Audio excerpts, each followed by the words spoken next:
Сәлем достар, баршаңызға қайырлы күн. Бүгін менің арнама қош келдіңіздер. Бүгін біз өте дәмді болып шығатын сочник дайындайтын боламыз. Ол үшін ыдысымызға майымызды салып, шекер, жұмыртқамызды және қаймағымызды салып, әдемілеп, ванильный сахар қосып, әдемілеп араластырсаңыз.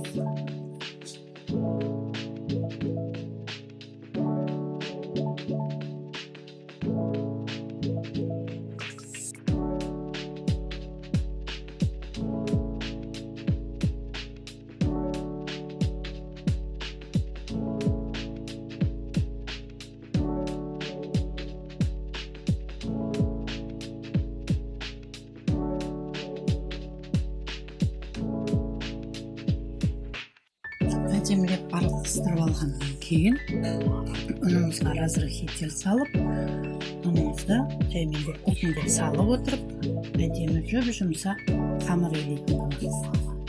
Қамырымыз дайын болғаннан кейін кішкене тоңазытқышқа салып қойып,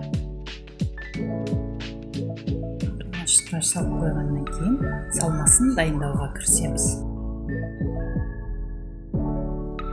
Ыдысымызға творогымызды, шекерімізді, жұмыртқамызды және кішкене ванильный сахарымызды салып, әдемілеп араластырып алғаннан кейін блендермен ұнтақтап алатын боламыз.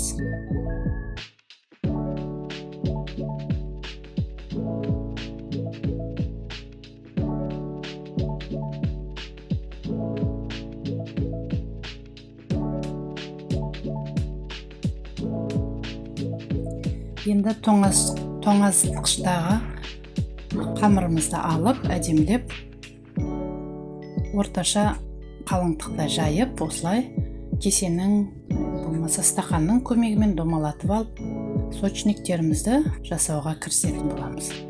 Осылай жасап алғаннан кейін әдемілеп арасына дайын болған салмамызды салып, беттестіріп қана пергамент жайылған табамызға салып, қызып тұрған пеште беті қызарғанша пісіріп алатын боламыз. Мінекей біздің дәмді, тәтті сочниктеріміз дайын болды. Осылай сочниктерімізді бетіне сахарный пудрамызды сеуіп шығатын боламыз.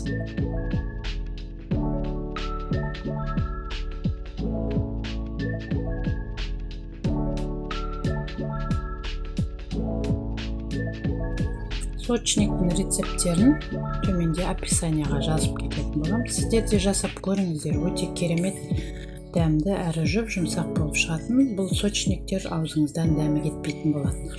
Егер менің осы видеом ұнаса, каналыма тіркеліп, лайк басып, комментарий қалдыруды ұмытпаңыздар.